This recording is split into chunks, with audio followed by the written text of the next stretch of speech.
Hello, everyone. You just never know when I'm gonna upload. Sometimes it's every Monday, sometimes it's every week, or every other week, or just... I don't know. I don't know. I'm a free spirit. As someone who started hormones right before going off to college, I always find it really interesting to go back home and talk to people that I haven't talked to in a long time. I always am expecting, like, these outrageous responses to my voice. Like, I always expect people to flip a shit when they hear it. And they usually don't. It's still sometimes it's amusing. I get like, oh, a wow, or a funny look. It's like a little awkward moment that just like amuses me. But really, there haven't been any outrageous reactions until just recently, and I didn't even have to go back home for it. Two girls from my rugby team in high school called me, and I answered the phone, and I was like, hello, and the girl on the other line was just like, hello, and I said it again, I was like, hello, and then it processed that it was me on the other line, like she didn't have the wrong number. These two girls, they don't know much about transition. They knew I was taking hormones, but they didn't expect my voice to, like, they didn't expect my voice to be any different. Once she figured it out, there was a pause, and she was just like, oh my god. And she called the other girl into the room. She was like, Val, you have to say something for her. And she got the other girl on the line, and I'm assuming she put it to speakerphone. And I really wish I would have recorded this moment, because it was just really funny to me. But she put the other girl on the line, she was like, Val, speak. And I just started talking. I was like, oh, hey, I haven't talked to you in a long time. How have you been? And there was a pause.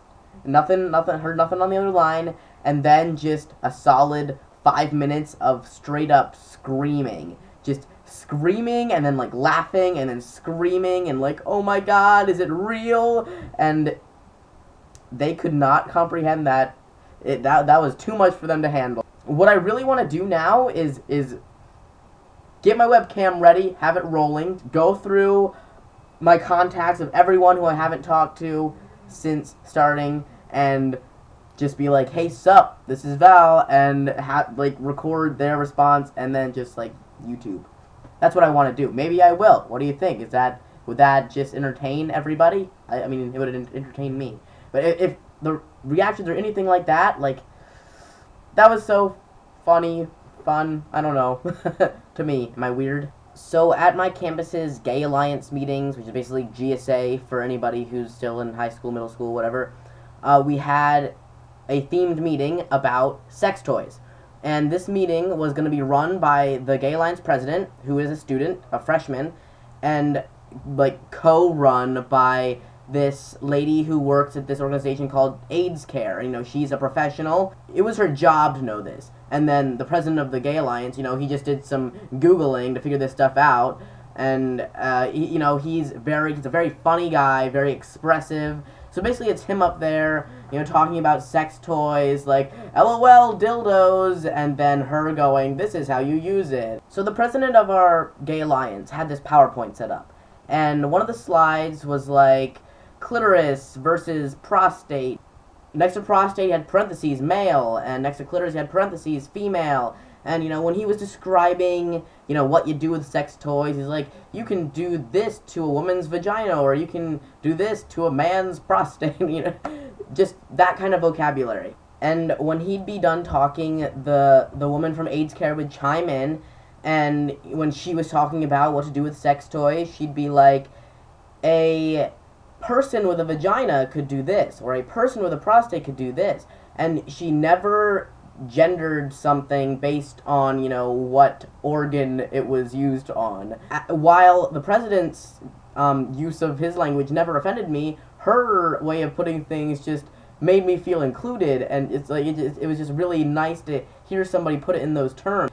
She acknowledges the existence of a trans person, and I think that's a really, really great thing, even though, I don't expect everyone to act that way. Chances are, if you're watching my videos, you might identify as something under this giant queer umbrella that exists. Let's say you hear a father talking to his daughter, saying, oh, you're going to make some man very happy one day. Is your first instinct to get offended by that? I've never been offended by assumptions like that. When people just assume everybody in the world is heterosexual, when people assume every man has a penis, when people assume every woman has a vagina, You know, those assumptions have never bothered me. I just don't think anything of it when I hear comments like that. Like, if you came up to me and asked me, oh, is that the best way to put that? I'll say, maybe not, but, you know, when I just hear it on the street, you know, it doesn't affect me at all. It doesn't make me think about anything. Let's say I hear a father talking to his daughter, and he says, you're going to make some man or woman very happy someday. You know, when I hear that, it's like,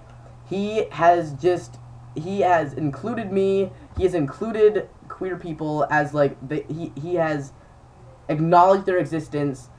Suddenly I feel completely normal in society. It's nice sometimes to get included where you usually aren't. So I really appreciate that terminology, and you know, I do it sometimes too. You know, I'll be talking about men, and somehow I'll act like I'm not even thinking about it. I'll say, oh, penis, man. You know, I'll put the two together. If I see a young boy that is particularly smooth, I'll be like, oh, he'll be a lady killer one day. You know, things I just don't think about, but it's interesting how warm and cozy it made me feel when I heard this woman from AIDS Care, you know, just nonchalantly including trans people in just a regular sentence, just acknowledging our existence. Made me feel good. And now I'm going to turn this webcam off because I've talked enough at you. Bye.